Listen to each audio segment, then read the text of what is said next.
Topic joint है 11th और 12th में इकोनॉमिक्स में, जैसे कल इंट्रोडक्शन था वैसे ही अभी क्लासिकल इकोनॉमिक्स जो इकोनॉमिक्स का टाइप दिए हैं उसमें पहला हम उस दिन लिखाए थे प्रोडक्शन, उत्पादन।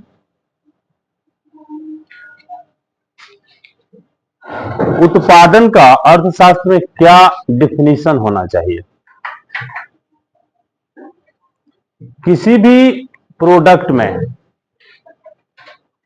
यूटिलिटी पहले से रहता है, किसी भी प्रोडक्ट में यूटिलिटी पहले से है, उसके यूटिलिटी को मैक्सिमाइज करना, उसके यूटिलिटी को मैक्सिमाइज करना ही प्रोडक्शन है।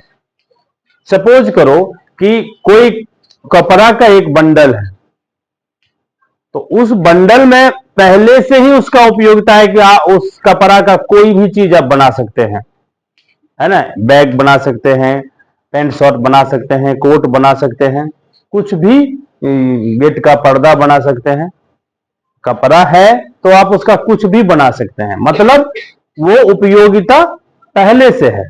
बस सिर्फ कपड़ा को लेके आपको जो आवश्यकता है वो चीज बनवा लीजिए, या आप खुद जानते हैं तो बना लीजिए। यही उत्पादन है। अर्थशास्त्र इसी को प्रोडक्शन कहता है कि किसी भी प्रोडक्ट में यूटिलिटी पावर पहले से है, उस यूटिलिटी को मैक्सिमाइज करना, उस यूटिलिटी को मैक्सिमाइज करना प्रोडक्शन कहलाता है। अब मैक्सिमाइज कैसे करेंगे? तो प्रोडक्शन के लिए 5 फैक्टर का होना जरूरी है। प्रोडक्शन के लिए 5 फैक्टर का होना जरूरी है। पहला लैंड, दूसरा लेबर, फिर कैपिटल, ऑर्गेनाइजेशन और entrepreneur. Land, labour, capital, organisation और इंटरप्रेन्योर, भूमि, श्रम, पूंजी, साहस और संगठन के बिना कोई भी चीज का प्रोडक्शन नहीं हो सकता है। किसी भी चीज में जो यूटिलिटी पावर है वो मैक्सिमाइज नहीं हो सकता है। तो ये पूछता भी है प्रोडक्शन के कितने फैक्टर हैं, एमसीक्यू में भी या 2 नंबर 3 नंबर में भी पूछता है ना। कभी कभी सिर्फ नाम बताइए पूछ लेता है 2 नंबर में, तो आपको सिर्फ ये नाम लिख देना है ना। तो प्रोडक्शन के फैक्टर के अंतर्गत इसमें से किसी एक को हटा लो तो आप किसी भी चीज का, जैसे आप कपड़ा का बंडल है, आपके पास जगह नहीं है कहां बैठ कर आप उसको दूसरे रूप में कन्वर्ट करेंगे, तो आप नहीं कर सकते हैं। आपको उसका ढंग से काम करने के लिए एक छोटा पैलेस तो चाहिए, है ना। फिर वो कपड़ा को हाथ से तो नहीं बुना जा सकता है, उसके लिए कोई ना कोई सामग्री चाहिए, जिस सामग्री को खरीदने के लिए पूंजी चाहिए, जिसको हम कैपिटल कहते हैं, है ना। तो उसके बाद सारा काम आप खुद से नहीं कर सकते हैं, एक सपोर्ट स्टाफ चाहिए, है ना। उसके बाद किसी न किसी से आप दिमाग साझा करिएगा, जिसको हम ऑर्गेनाइजेशन कहते हैं, संगठन कहते हैं। सब कुछ आप ही के दिमाग का उपज नहीं होगा। कहां पे क्या करें कि इसका क्वालिटी ज्यादा अच्छा रहेगा, इसके लिए तो आप कहीं न कहीं से शेयर करेंगे, है ना। तो लैंड, लेबर, कैपिटल, ऑर्गेनाइजेशन और ये सब का को जो कंट्रोल करता है वो हमारा साहसी होता है, इंटरप्रेन्योर होता है, वो वास्तव में वही मेन ओनर होता है ना। तो इस 5 के बिना प्रोडक्शन नहीं हो सकता है। दूसरा चीज था कंजम्पशन, उपभोग। दूसरा चीज आप उसमें क्या पढ़े थे? कंजम्पशन, उपभोग।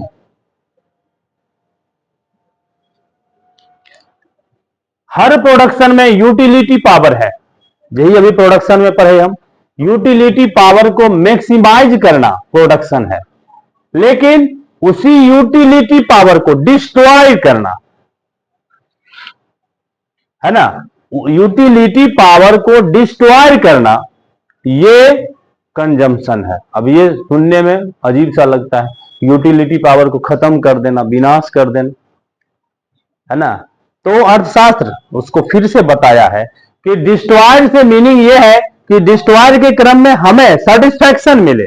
जैसे घर में रोटी बना हुआ है, रोटी का काम है किसी न किसी का भूख मिटाना, तो उसको खा के भूख मिटाया जा सकता है, तो हम खा के उसको खत्म करते हैं, है ना। अगर हम खा लिए तो रोटी तो खत्म हो गया, लेकिन जब हम खाए तो हमारा भूख खत्म हुआ, तो हमें सेटिस्फैक्शन मिला। तो खत्म हम इस रूप में करें जिससे कि हमारे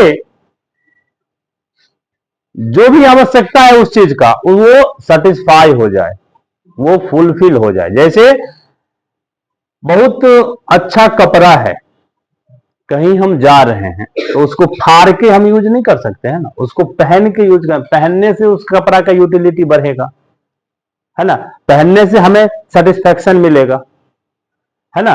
तो कंजम्पशन का मतलब होता है कि किसी भी प्रोडक्शन को डिस्ट्रॉय करना, लेकिन डिस्ट्रॉय के क्रम में ह्यूमन को सेटिस्फैक्शन मिले, ह्यूमन को सेटिस्फैक्शन मिले तो वो कंजम्पशन कहलाएगा।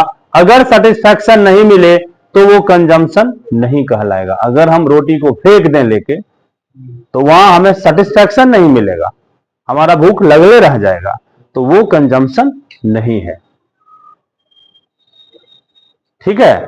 और यहीं पे एक क्वेश्चन बनाता है सेटर, ये ओपनिंग और एंड दोनों है प्रोडक्शन का। कंजम्पशन जो है इसे प्रोडक्शन का ओपनिंग और एंड दोनों कहते हैं। क्यों? सपोज करो कि रोटी बना हुआ है, हमको भूख लगा हुआ है, हम खा लिए, रोटी खत्म हो गया। घर का और मेंबर होगा, वो भी जब आएगा तो उसको भी भूख होगा, वो भी खाएगा, उसके लिए हमको फिर से बनाना पड़ेगा रोटी, है ना, उसके लिए भी तो खाना रखना है। तो एक आदमी जब खाया, यानी वो जब रोटी को खत्म कर दिया, तो दूसरे के लिए हमको रोटी का निर्माण करना है। तो ये जब हम बना हुआ वो खत्म करते हैं तब दूसरा के लिए बनाने का काम शुरू होता है। तो पहले से जो बना हुआ है वो जब खत्म होता है तो नया हम बनाते हैं, अर्थात कंजम्पशन से ही नया प्रोडक्शन का निर्माण होता है। इसीलिए कंजम्पशन जो है ओपनिंग और एंड दोनों है प्रोडक्शन का। अगर सिर्फ प्रोडक्ट बने, बिस्कुट, कोई भी एक कंपनी बिस्कुट बनाए, जैसे किसी भी एक बिस्कुट का नाम लो मन में, अगर वो बना और वो बिके ही नहीं, उसके गोदाम में ही रखा रह जाए, तो दोबारा उसका प्रोडक्शन करेगा? दोबारा प्रोडक्शन कब करेगा? जब उसके दुकान में जितना भी बना वो सेल हो जाए। क्या एक सोधा वाला दूध का निर्माण किया और जितना दूध का निर्माण किया सारा दूध उसके पास रखा हुआ ही रह जाए, तो फिर वो दूध का निर्माण करेगा? तो नया निर्माण कब करेगा? पहले से जो निर्मित माल है वो जब सेल हो जाएगा तभी ना। इसीलिए जब तक पहले से उत्पादित प्रोडक्ट यूज नहीं होता है तब तक हम नया उत्पादन नहीं करते हैं। इसीलिए कंजम्पशन को ओपनिंग और एंड ऑफ प्रोडक्शन कहा गया है। अगर कंजम्पशन प्रोसेस नहीं हो तो प्रोडक्शन ऑटोमेटिक क्लोज हो जाएगा, आदमी यूज ही नहीं करेगा तो प्रोडक्शन बंद हो जाएगा। इसीलिए कंजम्पशन को ही प्रोडक्शन का ओपनिंग और एंड माना। कंजम्पशन पर ही डिपेंड करता है कि हम कितना उत्पादन करें या कितना उत्पादन नहीं करें। इसका भी टाइप सर कंजम्पशन है ना, हर प्रोडक्शन, आप किस प्रोडक्ट को यूज करिएगा? सुधा का ही प्रोडक्ट लें, बेटर यूज बिफोर 24 आवर लिखल रहता है, तो 24 आवर के बाद के प्रोडक्ट को आप यूज करिएगा, उस पर मैन्युफैक्चरिंग टाइमिंग या डेट लिखा हुआ है और उसका 24 आवर बेटर यूज लिखा हुआ है ना। तो एक्सपायर जब डेट हो जाएगा तो आप लीजिएगा। कोई भी मेडिसिन जिसका एक्सपायरी डेट लिखा हुआ है, हम दवा लेते हैं तो डेट देख के लेते हैं क्या, तो डेट खत्म वाला हम तो नहीं खरीदेंगे। इसी तरह हर प्रोडक्ट छोटा और बड़ा उस पर डेट है कि कब तक वो बेटर यूज है और कब तक उसका यूज बेटर नहीं है। हाँ, सब पे, हर प्रोडक्ट पे आपका बेटर यूज लिखा हुआ रहता है, ठीक है। तो उस डेट के अंदर ही हम यूज करना चाहते हैं, डेट एक्सपायर कर गया तो हम उसका प्रोडक्ट यूज नहीं। इसीलिए लिमिट है, सब कुछ का लिमिट है, बिना लिमिट का कुछ नहीं है। तो ये अब यहां ध्यान दें, ये करने के लिए हमारा फोकस था, इकोनॉमिक्स का एक पार्ट आता है प्रॉफिट। इकोनॉमिक्स का एक पार्ट है प्रॉफिट, जो हम लोग अकाउंट में पढ़ते आए हैं। हर चैप्टर में प्रॉफिट लॉस निकलता है। अभी जैसे 11th वाला सब पढ़ा है, ट्रेडिंग पीएल अकाउंट में ग्रॉस प्रॉफिट, नेट प्रॉफिट, ठीक है। तो प्रॉफिट को जब हम पढ़ते हैं तो हमारे समक्ष प्रॉफिट दो ही सामने नजर आता है, एक ग्रॉस प्रॉफिट और दूसरा नेट प्रॉफिट। एक ग्रॉस प्रॉफिट और दूसरा नेट प्रॉफिट। ग्रॉस प्रॉफिट मतलब ये अभी टोटल प्रॉफिट नहीं है, ये ऐसा प्रॉफिट है जिसमें कुछ न कुछ खर्चा होना अभी तय है, ये हमारा एक्चुअल प्रॉफिट नहीं है। अब ग्रॉस प्रॉफिट में से और भी जो खर्चा होना तय था, वो खर्चा जब कर दिया जाता है तो उस खर्चे की राशि को घटाते हैं, तब जो अमाउंट बचता है वो हमारा नेट प्रॉफिट होता है। अब इस ग्रॉस प्रॉफिट और नेट प्रॉफिट के बीच में निकल के आता है operating profit. Operating profit gross profit में से व्यवसाय के संचालन के लिए, व्यवसाय को ऑपरेट करने के लिए जो भी खर्च किया जाता है, उस खर्च की राशि को जब हम घटा लेते हैं तब जो प्रॉफिट बचता है वो हमारा कहलाता है ऑपरेटिंग प्रॉफिट। अर्थशास्त्र में यही प्रॉफिट, ध्यान देना, अर्थशास्त्र में यही प्रॉफिट का मीनिंग बदल जाता है। इसी प्रॉफिट का मीनिंग बदल जाता है। ध्यान दें, सामान्यतः profit is equal to sales minus cost, यही होगा ना। हम कितना में बेचे में से कितना में खरीदे थे, इसको घटा लेंगे तो ये डिफरेंस हमारा प्रॉफिट कहलाता है। यही काम इकोनॉमिक्स भी बताता है। इकोनॉमिक्स भी यही काम बताता है कि विक्रय मूल्य और लागत मूल्य के अंतर को, सेल प्राइस और कॉस्ट प्राइस के डिफरेंस को हम प्रॉफिट कहते हैं, लेकिन ये उचित नहीं है। प्रॉफिट के लिए, अब इसके अंतर को तो हम प्रॉफिट कहते हैं, लेकिन ये हमारा प्रॉफिट तब होगा जब प्रोडक्शन का जो हमारा ये 5 कंपोनेंट है, इसमें से लैंड, भूमि क्या लेता है, हर व्यक्ति भूमि का रसीद कटवाता है सरकारी कार्यालय में जाके, जिसको लगान कहते हैं, रेंट, ठीक है। तो लैंड को हम देते हैं रेंट, लेबर को देते हैं कौन चीज, वेजेज, जो मजदूर है वो मजदूरी लेता है, हाँ, तो इसीलिए वो लेबर है। कैपिटल को देते हैं इंटरेस्ट, पूंजी पर क्या लगता है, अपना पूंजी हो चाहे किसी से लेके हम बिजनेस किए हैं, ब्याज हमको चार्ज करना ही पड़ेगा। अपना भी कैपिटल है तो भी हमको ब्याज दिखाना है, क्योंकि बिजनेस और बिजनेसमैन दोनों दो हो जाता है, ठीक है। उसके बाद ऑर्गेनाइजेशन को देते हैं सैलरी। ऑर्गेनाइजेशन मतलब कर्मचारी का पूरा टीम, ओनर से लेके और जितने भी हैं, 3 लेवल होता है, टॉप, मिडिल और लोअर लेवल के जितने भी वर्कर्स हैं, उनके टीम को ऑर्गेनाइजेशन कहते हैं, संगठन। तो वो वेतन लेता है, बिना वेतन का कोई काम करेगा, तो ऑर्गेनाइजेशन को देते हैं सैलरी। हाँ, कैपिटल हमेशा लायबिलिटीज होता है, कैपिटल खुद का नहीं होता है। इसीलिए ध्यान देना, जो कैपिटल को अपना मान लेता है उसका बिजनेस डूब जाता है।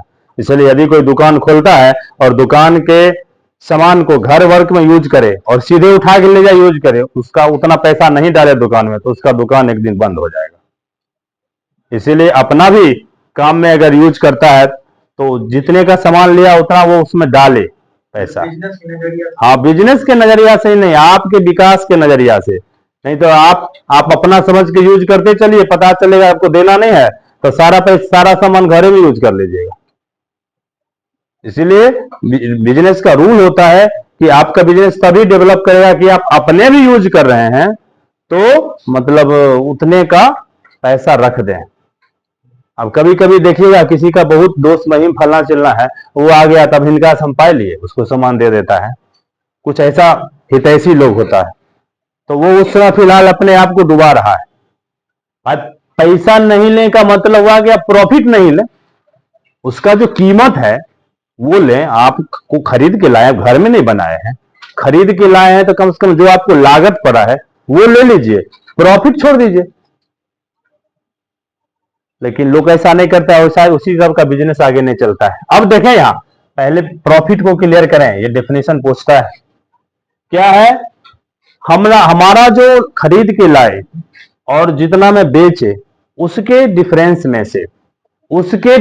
में से लैंड को रेंट, लेबर को वेजेज, कैपिटल को इंटरेस्ट, ऑर्गेनाइजेशन को सैलरी, ये चार चीज जब हम इस बैलेंस में से, यहां जो दोनों पैसा के बीच का डिफरेंस है, इस बैलेंस में से ये चारों को जब हम पेमेंट कर देते हैं, तब जो यहां बैलेंस बचा, ये बैलेंस, इंटरप्रेन्योर मतलब ओनर, बिजनेसमैन, तब जो यहां बैलेंस बचा, ये बैलेंस हमारा प्रॉफिट कहलाता है। इसीलिए प्रॉफिट को रेसिड्यूअल बैलेंस कहते हैं, अवशिष्ट भाग। मतलब है कि आपके द्वारा जो भी खर्चा किया गया बिजनेस में, उस खर्चा को सेल में से कॉस्ट का जो डिफरेंस है, उस डिफरेंस में से पहले इस सभी खर्चा को हटाइए। डायरेक्ट इसको आप प्रॉफिट नहीं मान सकते हैं, ये आपका प्रॉफिट नहीं है। ये तो आप खरीद के लाए और बेचे के बीच का डिफरेंस है। अब इसी डिफरेंस से ना आप किराया दीजिएगा, मजदूरी दीजिएगा, वेतन दीजिएगा, ब्याज दीजिएगा, कि वो घर से जाके दीजिएगा, बिजनेस से दीजिएगा, तो बिजनेस का पैसा आपका कौन हुआ? ये। अब इसमें से ये चारों को पेमेंट कर दीजिए, तब जो बचा वो आपका है, नहीं बचा तो आपका नहीं है, आप लॉस में है। अब दिखने में आ रहा है कि हमको प्रॉफिट हुआ, हम 100 में खरीद के लाया, 125 में बेचे, 25 रुपया प्रॉफिट हो गया। लेकिन अगर इस 25 रुपया का प्रॉफिट मान लिए तो आपका बिजनेस डूब जाएगा, गारंटी है कि आपका बिजनेस डूब जाएगा। तो आप प्रॉफिट किसको मानिएगा? अब इस बैलेंस में से ये सब जो आपके बिजनेस को सहयोग कर रहा है, उसको भी तो आपको देना है, उस सबको पेमेंट कर दीजिए, तब अगर बचा तो आपका प्रॉफिट है। और ये इसी के दुनिया में आपको रहना है, इस दुनिया में आपको नहीं रहना है। ये आपका हुआ, इससे आपको अब जो करना है करिए, तो आपका बिजनेस बढ़ते रहेगा। तो प्रॉफिट मतलब residual balance, residual balance of difference between sales and cost, sale और कॉस्ट के बीच का अवशिष्ट भाग। यहां डायरेक्ट नहीं कहेंगे balance of sale and cost, sale और कॉस्ट के बीच का रेसिड्यूअल बैलेंस। तो ये रेसिड्यूअल बैलेंस कहां से आया? तो इसके लिए हम लैंड को रेंट, लेबर को वेजेज, कैपिटल को इंटरेस्ट, ऑर्गेनाइजेशन को सैलरी देते हैं, तब यदि जो पैसा बचा वो हमारा प्रॉफिट कहलाता है। अगर यहां हम माइनस में चले गए, जैसे यहां हमारा 10 रुपया हुआ, यहां हम 11, अगर यहीं तक पेमेंट कर दिए तो 1 रुपया अभी तो हम लॉस में है। ठीक है, ये प्रॉफिट है, इसको बंद करो।